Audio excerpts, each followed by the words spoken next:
So the number one thing you're gonna have trouble with is knowledge. You don't have the knowledge and you don't know what to look for.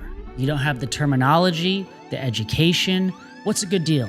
What's a bad deal? What's a good sales price? What's a good NOI? What's a cap rate? Debt service coverage ratio. When practicing anything in the world, you're gonna have to put in the time and effort to learn the basic building blocks to really grow your brain and your knowledge in the specific field you're looking into. For example, when I wanted to be a DJ, I had to learn the notes. I had to learn the keys, different plugins. I had to learn different BPMs, different rhythms, different tunes. You have to read the crowd. When you're reading the crowd, you have to go in, it's equivalent to reading the brokers. Does the broker want to sell to you? Does he want to sell to someone else? Does he want to double end the commission? So when you're trying to get into multifamily real estate investing, you have to know the basics. So what is NOI? That is the most common thing, I guess. What is it? NOI? It's net operating income. Ideally, that is your profit. You have the top line revenue income minus expenses equals profit. Your NOI is what you're taking home every year annually. So when I was buying single family homes, I knew I wanted to get into multifamily real estate investing, but I did not know where to start. So there are two books that I used when I was on the come up. The first is the Commercial Real Estate Advice. And look how beat up this book is. I really beat this book up. I got the knowledge. I transferred it into my brain. Check this book out. Super helpful. Next, The Multifamily Millionaire.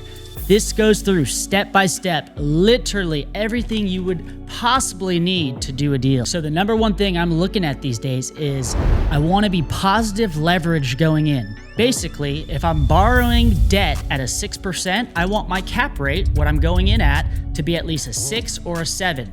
If you do this, you will cash flow day one, and that is the environment we are in. You should be able to buy real estate and make money day one. I know that's hard to understand, but at the end of the day, you want to be making money with real estate.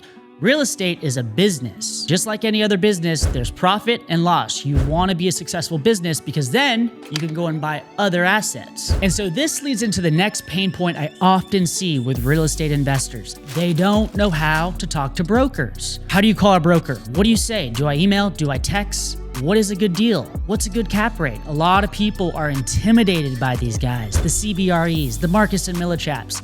They're scared to call them. Heck, I was scared to call them. I still might be scared to call them.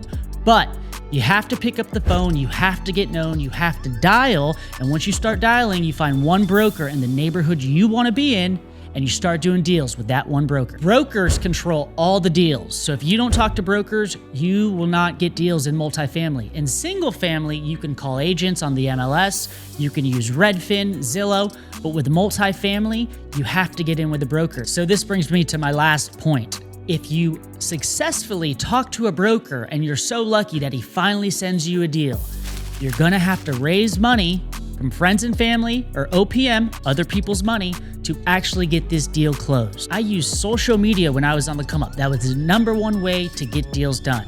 I would raise money on social media by talking about construction jobs, ADUs, potential new deals. I would just continue to pour into my audience knowledge I had, and people would see that and want to do deals with me. Friends and family have been the catalyst for me to get the ball rolling in multifamily real estate. By doing deals with them, they see how I've successfully have returned their capital every time, and they continue to want to do more and more deals with me. If you've done a few flips in your career and you're sitting on some money, I really advise you to put your own money into the deal. Investors love when you put your money where your mouth is. If you're putting $200K in and you have an investor putting $200K in, you guys are side by side in it together. The investor's gonna believe in you because he sees that your money is the same as him. It's in it together and you're in it to win. So these are the top 3 pain points that I see real estate investors deal with when trying to buy multifamily real estate. If you like more content like this, please like and subscribe. If you don't like this content, please double tap the like button and unsubscribe.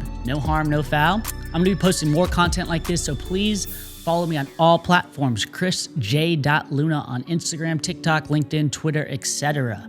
And as always, we'll see you on the come up.